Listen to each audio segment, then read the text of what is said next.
mio figlio come quello di Ahmed, aspetto ancora la verità. A parlare la mamma di Marco Cestaro, morto 5 anni fa sotto un treno a Villorba. Suicidio per la procura, omicidio per la famiglia, per Marco come per Ahmed, chissà parli. Maxi rissa tra una ventina di giovanissimi, quasi tutti minorenni, forse il regolamento di conti, violenza nel pomeriggio a Casale sul Sile a poca distanza dalla sagra in corso. Due rapine a Castelfranco in prossimità della stazione ferroviaria, le vittime sono minorenni così come gli autori dei colpi, 2 arrestati.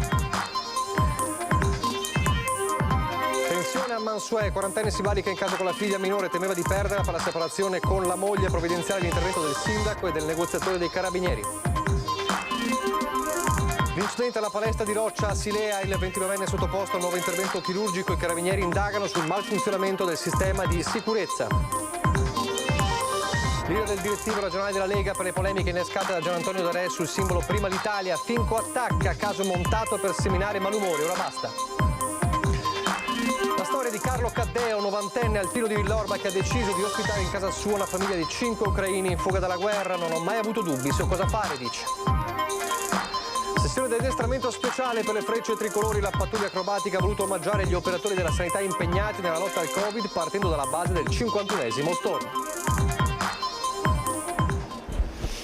Telespettatori di Antena 3, buonasera e ben ritrovati, il telegiornale di Treviso. Dunque in primo piano la cronaca, l'eco del dramma del 15enne Ahmed, annegato morto nel Brenta, si fa sentire anche nella Marca, lo sapete, la procura di Padova indaga per istigazione al suicidio. È un caso molto simile a quello del 17enne di Villorba Marco Cestaro, morto 5 anni fa sui binari del treno. 2 ragazzi adolescenti che probabilmente si sono trovati di fronte a qualcosa di più grande di loro. Oggi, a distanza di 5 anni e dopo quanto accaduto a Padova, la mamma di Marco ancora non si dà pace, lancia un appello a chiunque sappia qualcosa sulla morte del 15enne, ma anche su quella di suo figlio. È una ferita che ti resta tutta la vita. Purtroppo, anche perché poi anche per Marco non ho ancora verità e giustizia. Dopo 5 anni tutto è ancora nel silenzio. Quando ho sentito la notizia del tragico epilogo della scomparsa del 15enne Ahmed, ritrovato morto nelle acque del Brenta a Padova, il cuore di Anna Caterina ha avuto un sobbalzo, quello di una madre che rivive 5 anni dopo quanto accaduto a suo figlio Marco Cestaro, ritrovato morto alla stazione di Lancenigo nel gennaio 2017. Suicidio secondo la procura, tutt'altro per la famiglia del ragazzo, allora 17enne. A Padova, per la morte di Ahmed, ora si indaga per istigazione al suicidio. Qualcuno potrebbe aver costretto il 15enne a gettarsi nel fiume. Inquietante il messaggio vocale inviato all'ex fidanzatina. I ragazzi vanno aiutati ed ascoltati, continua a ripetere mamma Anna, che non si dà pace. Anche questo ragazzo, per aver mandato quel messaggio alla fidanzata, sapeva già che aveva qualcuno che lo minacciava e che non vedeva via di scampo, ed è triste una cosa del genere, perché un ragazzo di 15 anni non può vedere che non ha una via di scampo, ha 15 anni, perdere la vita a 15 anni o a 17 come Marco, che anche Marco aveva paura, aveva molta paura. E da mamma che ha perso un figlio in un modo così terribile, Anna si rivolge alla mamma di Ahmed. Io condivido il suo dolore perché lo provo, l'ho provato. Sì, che abbia coraggio e basta, ecco. E soprattutto vorrei dire ai genitori di ascoltare i figli. Quando i figli hanno qualche difficoltà oppure li vedono un po' spaesati, un po' diversi dal solito, di cercare insomma di parlare con loro, di ascoltarli, cercare di capire cosa c'è sotto, ecco. Infine un appello. La cosa che vorrei dire è che chi sa deve parlare, non bisogna tacere è complicità. Sono morti dei ragazzi giovani e non è giusto.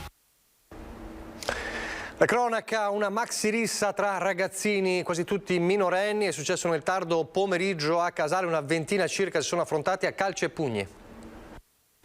Doveva essere una giornata di festa alla sagra del santo patrono a Casale sul Sile, ma in un attimo si è scatenato il finimondo. Proprio vicino alla giostra in via De Santi si è affrontato un gruppo di giovani, una discussione probabilmente partita fra due minorenni poi degenerata. Sul posto sono intervenuti subito gli agenti della polizia locale ed alcune pattuglie dei carabinieri. All'arrivo degli uomini delle forze dell'ordine c'è stato un fuggi generale, è rimasto solo il giovane minorenne ferito con un pugno in pieno volto. Il ragazzo è stato medicato ad un occhio allo zigomo dai sanitari. Ai carabinieri il compito di identificare gli autori della zuffa che rischiano la denuncia per rissa. Non solo, ma le indagini dei militari per capire il motivo che ha portato alla scazzottata. Potrebbe essere stata anche una resa dei conti fra due gruppetti, magari con un appuntamento fissato sui social, episodi che si sono già verificati in passato anche in centro a Treviso fra bande di minorenni. Oppure, più banalmente, uno sguardo o una parola di troppo che ha innescato il litigio. Ancora giovanissimi protagonisti purtroppo in negativo della cronaca, minorenni le vittime, minorenni i rapinatori, 2 arresti di carabinieri a Castelfranco. Le vittime sono studenti minorenni, così come gli autori dei colpi. In comune hanno il luogo dove sono avvenute le rapine, cioè la stazione ferroviaria di Castelfranco, zona che già da tempo è attenzionata dalle forze dell'ordine. Negli ultimi mesi infatti sono stati diversi casi di microcriminalità avvenuti in zona. Fra l'altro colpi messi a segno in pieno giorno. Il 19 aprile la prima rapina, uno studente sedicenne stava transitando in prossimità della stazione quando è stato affrontato da 2 giovanissimi. La vittima è stata bloccata, minacciata e derubata della catenina d'oro che aveva al collo. Poi i baby malviventi si sono allontanati facendo perdere le tracce. Identificati dai carabinieri di Castelfranco, si tratta di un minorenne e di un 18enne, entrambi studenti. Sono stati segnalati all'autorità giudiziaria. È durata solo 12 ore invece la passeggiata in bici del terzo baby rapinatore. La rapina è avvenuta ieri nel pomeriggio verso le 17. Ad essere bloccato e strattonato un ragazzo di 14 anni a cui è stata portata via la bici, una mountain bike. Poi l'aggressore si è allontanato. Immediata la chiamata ai carabinieri che avevano raccolto la denuncia della vittima. Poche ore, indagini serrate, visionate le telecamere di sicurezza della zona. Poco lontano i militari hanno rintracciato l'autore della rapina tranquillamente in sella alla bici rubata. Bloccato, è stato denunciato per rapina e porto di oggetti atti ad offendere. Addosso il minorenne aveva il coltello con una lama di quasi 7 centimetri. La refurtiva, la collanina d'oro e la bici sono state recuperate e riconsegnate ai rispettivi proprietari. E poi momenti di tensione vissuti stamane a Mansuè, un papà quarantenne in fase di separazione si è barricato in casa con la figlia minorenne, provvidenziale l'intervento del negoziatore dei carabinieri e anche del sindaco. Sono stati attimi di grande tensione a Mansuè, un uomo straniero di 40 anni, in un momento di sconforto e alterazione, si è barricato in casa con la figlia minorenne, rifiutando all'inizio ogni dialogo. Sul posto sono intervenuti il comandante della compagnia carabinieri di Conegliano, il maggiore di Rezze, con alcune pattuglie ed un carabiniere specializzato negoziatore in forza al comando provinciale fatto giungere da Treviso. L'uomo, dopo qualche tempo, ha deciso di lasciare uscire la piccola. Sul posto è arrivato anche il sindaco Leonio Milan, che conosce molto bene il quarantenne. Quando mi ha visto, ci racconta, mi ha aperto subito la porta e mi ha fatto entrare assieme al comandante dei carabinieri di Conegliano. Si vedeva, poverino, che era un po' agitato perché si sta separando dalla signora, quindi un po' diciamo che lui ha paura di perdere i figli. Io l'ho sempre conosciuto come un'ottima persona, lavoratore, amante della famiglia. Quasi a fine mattinata il quarantenne è stato persuaso ad uscire di casa ed è stato affidato alle cure dei sanitari. Ed ora il drammatico incidente alla palestra di arrampicata di Silea, abbiamo raccontato proprio ieri nel nostro telegiornale. Il climber 29enne è sottoposto a un nuovo intervento chirurgico nel pomeriggio, intanto i carabinieri indagano sul malfunzionamento del sistema di sicurezza. Il climber 29enne che ieri è precipitato per 9 metri dalla palestra di arrampicata dello Sport Climbing Center di Silea non ha fatto alcun errore. La sua performance è stata impeccabile. Sotto accusa sarebbe il sistema di sicurezza della palestra di Roccia, che era stato tra l'altro collaudato nemmeno un mese fa. A parlare è Erika De Zolt, moglie del titolare dello Sport Climbing Center, che dal 2008 ha sede nel negozio di Silea. I collaudi strutturali, spiega, devono essere fatti da periti esterni una volta all'anno. Noi lo avevamo fatto poco fa. tutto funzionava alla perfezione. Mai un incidente alla palestra di arrampicata, solo una caduta ad opera di un climber in solitaria che non si era assicurato tanti anni fa. Tutto regolare all'impianto dunque, ma il sistema, spiega Erika, non ha funzionato come doveva funzionare. A causare la caduta del climber un cedimento della struttura a cui era assicurato. Uno dei sistemi di ancoraggio non ha retto. La parete in cui è avvenuto l'incidente oggi è stata interdetta ai clienti in attesa del sopralluogo del magistrato e dei periti nominati dalla stessa scuola di arrampicata. Le indagini sono dei carabinieri di Silea. Le lezioni alla scuola apprezzata in tutto il Veneto sono proseguite anche oggi nella seconda parete all'interno e in quella esterna. Nessuno vuole parlare, lo shock è stato grande. Il 29enne, cliente abituale, ha subito 2 operazioni, la seconda nel pomeriggio di oggi. Potrebbe doverne subire ancora. Ha riportato diverse fratture, ma è stato dichiarato fuori pericolo. E poi il dramma della guardia giurata stroncata da un malore davanti alla canottieri Sile. L'amico e collega denuncia oggi i turni di lavoro sono massacranti. Fiori alla famiglia da parte del circolo canottieri sconvolto dalla tragedia.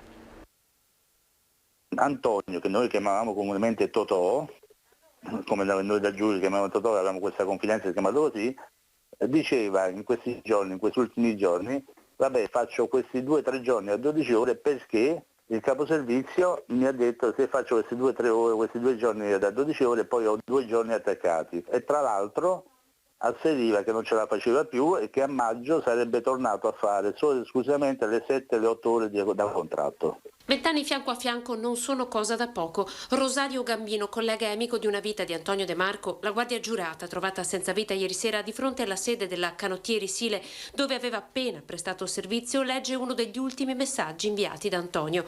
Dopo giorni di straordinari, 12 ore al giorno, aveva bisogno di fermarsi. Lo vedevo che era stanco, un po' nervoso, perché lo facevano correre a destra e a sinistra senza motivo reale. Abbiamo delle zone abbastanza basse, addirittura da Treviso per raggiungere Motta di Livenza per poi essere dirottati a Mogliano e via dicendo. Questi sono dandoci dei tempi prestabiliti. È una cosa che ti porta a uno stress mentale, psicologico, perché devi raggiungere l'obiettivo. Condizioni di lavoro denunciate da tempo dalla CISL per stipendi che, a livello di Antonio, il quarto, non superano i 1.200 euro al mese netti.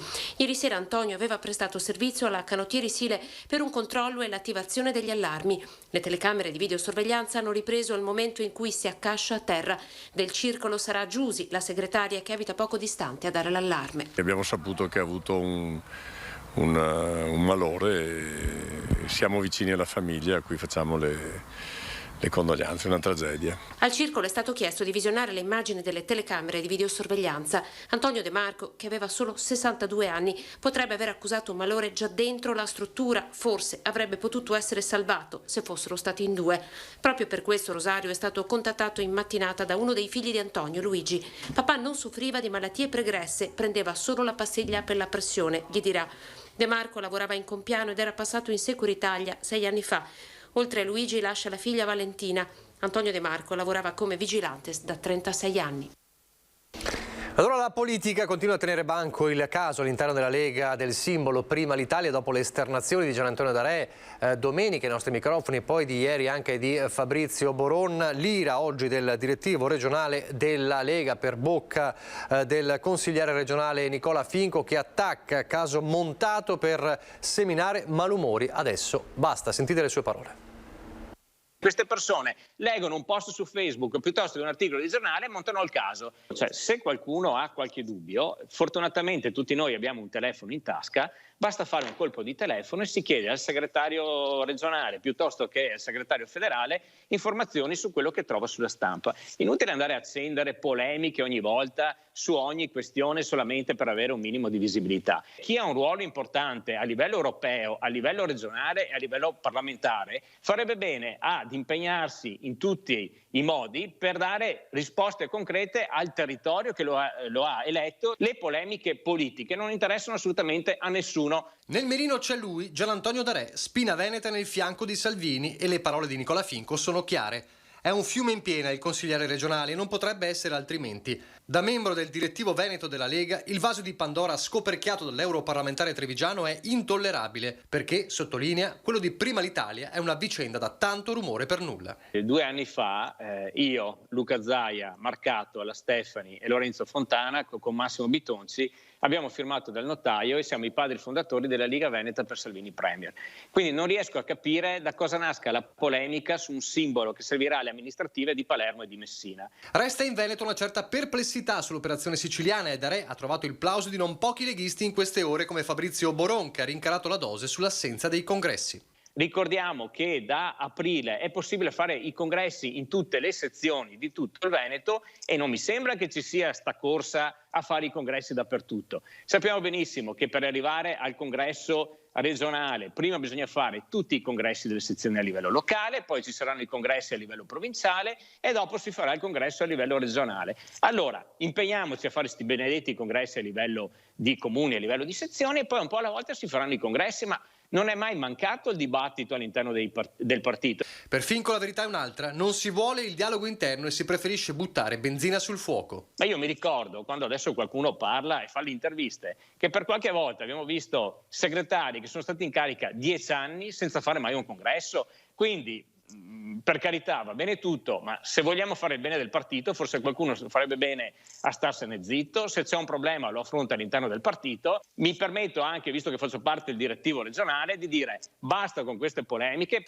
Insomma, da Prima l'Italia alle polemiche precedenti si tratterebbe di pretesti per colpire Salvini, uno che, ricorda Finco, piaccia o meno, ha riportato la Lega in alto dopo il periodo di crisi più grave della sua storia. Io ho fatto il militante all'epoca di Bossi, all'epoca di Maroni e adesso all'epoca di Salvini. Il segretario di partito, che sia segretario di sezione, segretario provinciale, segretario regionale o segretario federale, va rispettato. Altrimenti, se tutti noi ci permettiamo di andare in TV o sulla stampa, di dire quello che pensiamo su qualsiasi cosa, questo non è più un partito, questo è un qualcosa, siamo tutti singoli partiti dove ognuno si permette di dire quello che vuole. Il messaggio a Darè e agli altri suona come un ultimatum.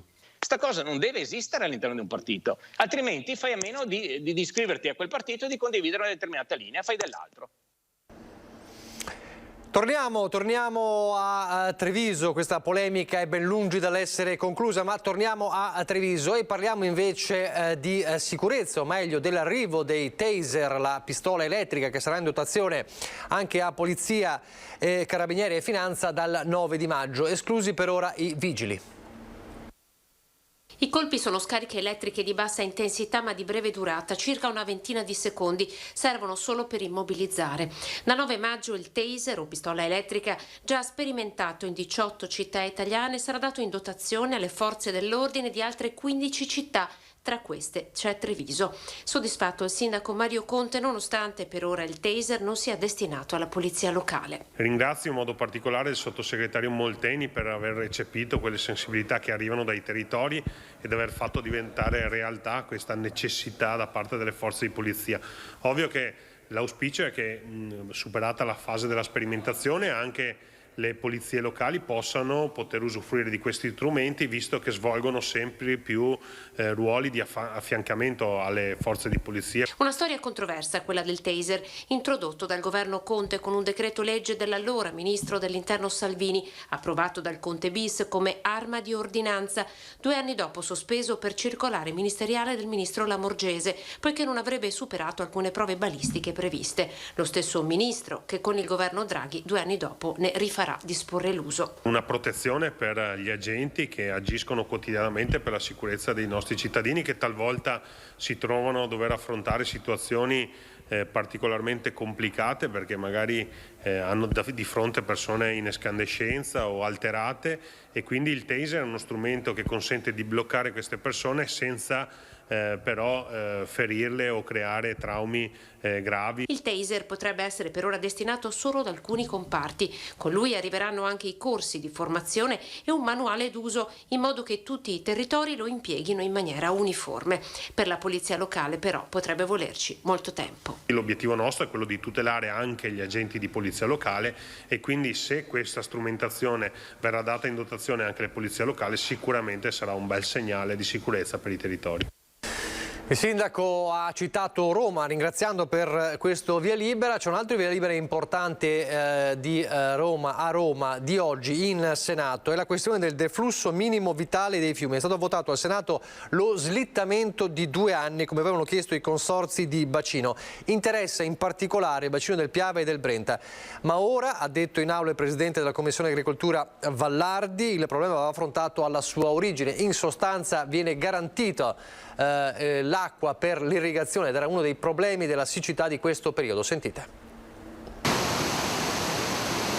Con 199 voti favorevoli, 15 contrari e 4 astenuti, il Senato ha approvato la risoluzione adottata all'unanimità dalla Commissione Agricoltura che stabilisce lo slittamento di 2 anni dell'entrata in vigore della normativa europea sul deflusso minimo vitale dei fiumi, che prevede un maggiore rilascio di portata e conseguentemente un minor prelievo d'acqua per l'irrigazione. La deroga è possibile quando il beneficio è minore del danno e su questa tesi è passato lo slittamento. L'Italia e il Veneto, secondo il presidente della Commissione Agricoltura, il trevigiano Giampaolo Vallardi, non può permettersi in questo momento di togliere nutrimento alle colture. E non è un argomento assolutamente semplice, in un momento anche molto difficile e molto delicato, che è quello dei cambiamenti climatici. Tantissimi sono i danni che abbiamo avuto, che i nostri contadini, che i nostri agricoltori hanno subito in questi anni dai cambiamenti climatici, però il peggiore dei problemi è quello dell'aumento della siccità nei nostri territori. Abbiamo circa il 20% dei nostri territori, è una cifra molto grande, molto importante, il 20% dei nostri territori che è a rischio desertificazione. Ottenuto il via libera allo slittamento, il problema non si risolve, occorre, ha detto in aula Vallardi, intervenire alla base.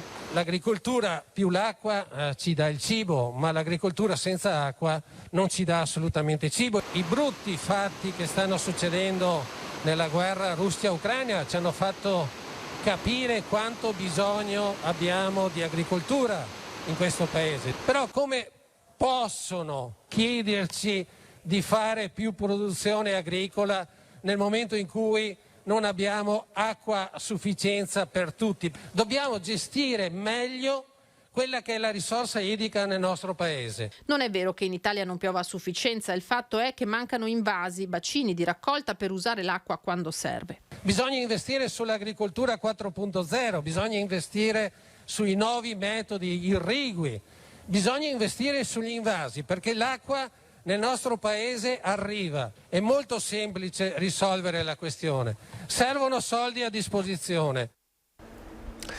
Pochi istanti di pubblicità, poi di nuovo in diretta. Rieccoci in diretta. Oggi San Liberale, il patrono di Treviso. Come sempre accade, gli ambulatori dell'ULSS 2 erano in tutto il territorio trevigiano chiusi, ma a San Biagio di Callalta molti non lo sapevano e si sono formate lunghe code. Guardate. Sono venuta qui perché ho guardato nel sito, era scritto che dalle 8:30 all'1 è aperto. Sono arrivata qua di corsa dal lavoro e mi serviva fare delle cose e ho trovato chiuso lo sportello perché appunto oggi è San Liberale dal patrono di Treviso. Sì, esatto. Non di San Biagio. Però io sono di San Biagio. Mi permetta, lunedì, mercoledì, venerdì, non è che sia aperto tutti i giorni qui, sono aperti 3 giorni. Se fai questa settimana, 2 giorni fatalità, il 25 è la festa, il 27 è San Liberale che non ha niente a che fare con San Biagio. Io ai miei tempi dove che lavoravo facevo solo il santo lì, non facevo il santo anche da un'altra parte. Questa mattina in piazza Walter Tobagi a San Biagio di Callalta è iniziato a formarsi la coda, cittadini pronti per accedere agli ambulatori dell'ULSS 2. Peccato che le porte fossero chiuse causa festività. Oggi è San Liberale, patrono di Treviso. Qui siamo a San Biagio, però protesta la gente. Abbiamo visto molta gente anche anziana che è dovuta ritornare a casa, gente da Castagnole, gente insomma e gente che ha preso il permesso di venire qua per gli orari, perché mezzogiorno e mezzo appena andato via uno, poverino, che ha detto guardi io sono qua, ha preso il permesso per venire qua perché sapevo che avevano questi orari. Minimo 200 persone, anche gente con la stampella in bicicletta. anche gente con la carrozzina, si fa per dire. È una presa di vergogna questa. Informato della vicenda anche il sindaco Alberto Cappelletto. Guardi, ho già ricevuto segnalazioni da parte di cittadini di questo fatto, di questa cosa. Abbiamo già provveduto a chiamare immediatamente l'ULSS, nella figura del dottor Sforzi e anche del dottor Benazzi, per chiedere dei chiarimenti e degli approfondimenti del perché è successo questo. Dico disguido, però in questo caso è un disguido che ha recato molto disagio ai cittadini. Gente infuriata perché sui siti era invece scritto ambulatorio aperto. L'inghippo è stato proprio questo. Non si tratta del sito ufficiale dell'ULSS, dove invece era scritto della chiusura. Fra l'altro, sulla vicenda il direttore generale dell'ULSS 2 Francesco Benazzi ha precisato che se avesse dovuto far lavorare gli operatori, in questa giornata sarebbe costato oltre 200.000 euro. Tra l'altro, ha terminato il direttore, il santo patrono è una festività dovuta. A Villorba adesso con la storia di Carlo Caddeo, alpino 90enne di Villorba che ha deciso di ospitare in casa sua una famiglia di 5 persone in fuga dalla guerra in Ucraina. Gli alpini, il nostro capogruppo, ha fatto un'email dicendo se c'era disponibilità per ospitare questa famiglia numerosa, ha detto, e io ho risposto sì subito. È iniziata così la nuova vita di Carlo Caddeo, alpino classe 1932, che ha deciso di accogliere nella sua casa a Fontane di Villorba una famiglia di ucraini in fuga dalla guerra. Irina e Oleksiej con i loro 3 figli, Yegor 16 anni, Roman 13 ed il piccolo Mattia 3, da un mese vivono con lui. Per me è un piacere averli perché è una famiglia stupenda e io ci guadagno in salute. Il cellulare è sempre in mano per comunicare. Con traduttore istantaneo, telefonino, io parlo, loro leggono, loro parlano, io leggo e ci capiamo alla perfezione. Adesso però vanno tutti a scuola, genitori compresi. Quindi fra un po' parleranno italiano. Per garantire libertà e privacy, Carlo, che contribuisce in tutto al mantenimento degli ospiti e dall'energia e lo spirito di un ragazzo, ha ricavato per sé una camera ed un cucinino al piano terra, lasciando alla famiglia l'appartamento al primo piano. Abbiamo dovuto allargare il frigorifero perché a me bastava poco. Con 5 bocche da sfamare abbiamo dovuto comprare un frigo adeguato. Avevo 2 biciclette da corsa, le ho scambiate con un amico che mi ha dato 2 mountain bike più adeguate per i ragazzi che vanno a scuola. La storia di questa famiglia strappa al cuore. Papà architetto e designer, mamma istruttrice di yoga, vivevano a 6 chilometri da Kiev. Una bella casa, mobili nuovi, vacanze e una buona scuola per i figli. Tutto cambia il 24 febbraio. Sit in our basement. Siamo rimasti chiusi nel nostro scantinato per 3 giorni in attesa di messaggi per l'evacuazione, ma non arrivava nulla e dopo 3 giorni sottoterra senza elettricità, senza poter cucinare, abbiamo deciso di andare via. E siamo passati attraverso i combattimenti, le bombe e siamo felici di essere riusciti a salvare le nostre vite. Come sarà il loro futuro non lo sanno. La casa è andata distrutta assieme al loro progetto di vita in Ucraina, ma Irina e Oleksiej sono convinti di aver fatto la scelta giusta. Abbiamo deciso di lasciare tutto, casa, lavoro e salvare solo una cosa, la nostra vita e quella dei nostri figli. L'unico oggetto che hanno salvato è la bandiera dell'Ucraina, che ora svetta sul terrazzo di Carlo assieme al tricolore, alle bandiere dell'Europa e del Veneto. Davvero complimenti all'alpino Carlo Caddeo. Adesso vediamo le immagini della sessione di addestramento speciale delle Frecce Tricolori di stamane. La pattuglia acrobatica nazionale ha infatti voluto omaggiare gli operatori della sanità impegnati da oltre 2 anni nella lotta contro il Covid con una speciale esercitazione nei cieli di Istrana, partendo dalla base del 51esimo stormo. Presenti i sindaci, autorità, ma anche molti appassionati, guidati dal solista della pattuglia acrobatica Massimiliano Salvatore. Le Frecce hanno eseguito alcune delle acrobazie più celebri nei cieli della Marca, chiudendo con l'enorme, l'avete visto prima, cuore bianco dedicato per l'appunto ai medici e ai sanitari. E adesso le notizie dal Bellunese.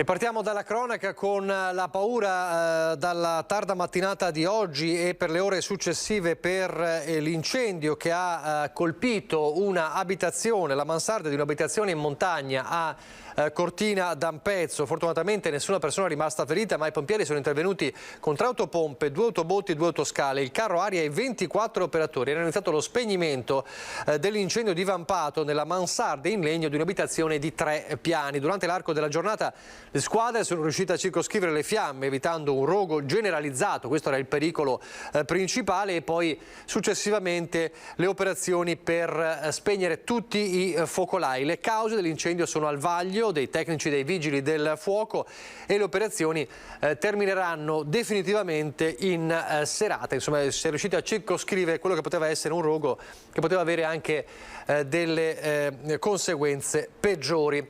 Parliamo di opere pubbliche perché salvo contrordini si svolgeranno tra luglio e agosto i lavori di consolidamento dello storico ponte tra via Vittorio Veneto e via Tiziano Vecellio a Belluno. È proprio il periodo ipotizzato per i lavori che comporteranno la chiusura totale di una delle arterie più trafficate della città ad aver scatenato le opposizioni. Il ponte da Venezia ovviamente rimarrà chiuso, stiamo approntando tutti i piani del traffico e presumiamo che rimarrà chiuso il luglio e agosto, nel momento in cui non ci sono scuole e alcune fabbriche sono chiuse. I lavori della discordia, quelli attesi da anni per il consolidamento dello storico ponte della Venezia, dal quale nel 2018 volò un furgone della BRT e l'autista che era al volante perse tragicamente la vita. Il manufatto vetusto con i parapetti bassi si trova in una delle vie più trafficate di Belluno, tra via Vittorio Veneto e via Tiziano Vecellio. Alla notizia che l'intervento di consolidamento oramai è prossimo, le opposizioni a Palazzo Rosso si sono scatenate chiedendo soluzioni per la viabilità alternativa e di valutare ipotesi per l'installazione di un manufatto provvisorio. A queste domande dei capigruppo di minoranza l'assessore ai lavori pubblici Giannone così ha risposto. È il momento migliore per poter chiudere quel tratto di strada, importantissimo per la viabilità cittadina, ma è anche importantissimo metterla in sicurezza visto gli ultimi accadimenti. Di fianco al ponte sarà realizzata una pista ciclopedonale. L'importo complessivo dei lavori non più rinviabili sfiora i 900.000 euro. L'appalto è già stato affidato e sono iniziati gli incontri con Dolomiti Bus. Abbiamo fatto con Dolomiti Bus tutte le prove per vedere gli autobus se riuscivano a passare nella viabilità alternativa, che è quella di via Ugo Neri, la strada interno a Venezia, e le prove hanno dato esito positivo. Adesso ovviamente dobbiamo rapportarci con la prefettura perché questo interesserà tutta la città, i comuni limitrofi, ma anche la provincia. Prevista la deviazione del traffico per gli autoarticolati, un piano del traffico particolareggiato elaborato con la polizia locale che sarà presentato alla prefettura entro un paio di settimane. Mettiamo in sicurezza il ponte che non era mai stato neanche progettato, la sicurezza di quel ponte, noi siamo riusciti a progettarla e a vincere il bando, e la sicurezza della strada, del marciapiede e del ciclopedonale che va verso Ponte nelle Alpi. La parità di genere sui luoghi di lavoro è l'argomento del prossimo servizio, ci sono degli incontri di formazione proprio su questo. Formazione e informazione indispensabili per costruire una vera società inclusiva, così le parole di Flavia Monego, consigliera di parità nel Bellunese, in riferimento ai 2 eventi che si terranno il 28 aprile e 12 maggio all'Istituto Segato sul tema delle discriminazioni di genere per favorire la cultura di pari opportunità e di uguaglianza tra i lavoratori. L'evento è rivolto alle RSU aziendali che svolgono un ruolo fondamentale per la tutela dei diritti nei luoghi di lavoro e rappresentano il primo punto di riferimento per i soggetti vittime di molestie. Il percorso formativo inizierà con la chiarificazione dei concetti di molestia e discriminazione, per poi proseguire con lo studio degli strumenti e delle politiche attive utili in primo luogo a prevenire e quindi a risolvere le fattispecie discriminatorie. L'obiettivo di questi 2 seminari che abbiamo organizzato per il 28 di aprile e 12 maggio è proprio questo, di sensibilizzare i rappresentanti sindacali e aziendali a vigilare all'interno dei luoghi di lavoro e talvolta magari anche per dare informazioni e supporto alle persone che subiscono discriminazioni molestie. Il bellunese non è esente da una problematica che a livello nazionale coinvolge il 65% delle lavoratrici. Sono già 3 infatti i casi denunciati di molestie nei primi 4 mesi dell'anno e la percezione è che dallo scoppio della pandemia il trend sia addirittura in aumento. Per la maggior parte si tratta di discriminazioni di genere e orientamento sessuale, violenza, stalking, anche in forme talvolta apparentemente lievi, che però contribuiscono alla crescita e persistenza della disparità di genere. Fondamentale è il ruolo del dialogo con chi ha il compito di tutelare, poiché va superato il senso di vergogna che spesso affligge chi subisce violenza e che si frappone fra loro e la possibilità di ricevere un aiuto. I casi vengono infatti spesso sottaciuti per anni ed è per questo che è essenziale il ruolo della prevenzione. Purtroppo i casi rimangono tante volte nel sommerso, perché soprattutto le donne hanno paura a segnalare, a denunciare, ma anche solo a segnalare che accadono questi episodi o di discriminazione o di violenza. È importantissimo che ci siano gli strumenti per individuare queste situazioni, ma anche per risolverle. Un aggiornamento in chiusura del nostro telegiornale che riguarda le mascherine. Come sapete è attesa per le decisioni nei prossimi giorni, ormai a ridosso del 1° maggio, per quanto riguarda le mascherine. Con tutta probabilità l'utilizzo delle mascherine al chiuso in determinati luoghi, dai trasporti ai cinema, dai teatri, agli ospedali, ai palazzetti dello sport, sarà prorogato per almeno un mese. E questa è la direzione che dovrebbe essere confermata dal governo nelle prossime ore, mentre per quanto riguarda luoghi di lavoro, scuola, negozi e supermercati una decisione non sarebbe stata al momento definita. Si tratta di un approccio di cautela, fa sapere il governo, in attesa che dal 1° maggio cada anche l'obbligo di Green Pass a fronte di un nuovo boom a livello nazionale di casi Covid, aumento anche dei ricoveri, sempre a livello nazionale, l'effetto cosiddetto di Pasqua. Quindi si va verso la proroga della mascherina per un altro mese in determinati luoghi, lo ripetiamo, dai trasporti ai cinema, dai teatri agli ospedali, ai palazzetti dello sport. Comunque il governo dovrà definirlo entro i prossimi giorni, staremo a vedere. Vi lascio le previsioni del tempo, arrivederci.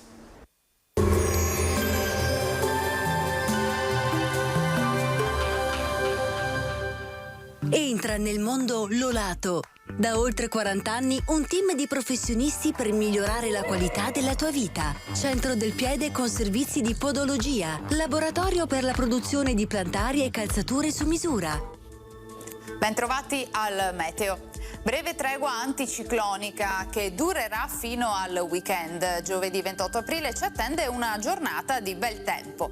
Nel dettaglio sul Veneto sarà asciutto e stabile con tanto sole come vediamo. Su tutti i settori della nostra regione il cielo si presenterà sereno o al massimo con qualche locale nube ma innocua. Precipitazioni assenti. Temperature in lieve aumento, molto gradevoli, minime tra 8 e 12 gradi, massime comprese invece tra i 17 e i 21 gradi all'incirca. Spostiamoci ora sul Friuli Venezia Giulia, anche in questo caso al mattino il cielo si presenterà sereno, specie sui monti, nel pomeriggio cielo poco nuvoloso. Temperature minime sui 9-12 gradi, massime sui 20-21 gradi. Infine diamo uno sguardo alla situazione del Trentino Alto Adige, anche qui molto soleggiato un po' ovunque, il cielo sarà sgombro da nubi o al massimo velato. Temperature minime intorno ai 9-10 gradi, massime sui 22-23 gradi all'incirca. Dal meteo di Antena 3 per ora è tutto, grazie per l'attenzione, arrivederci.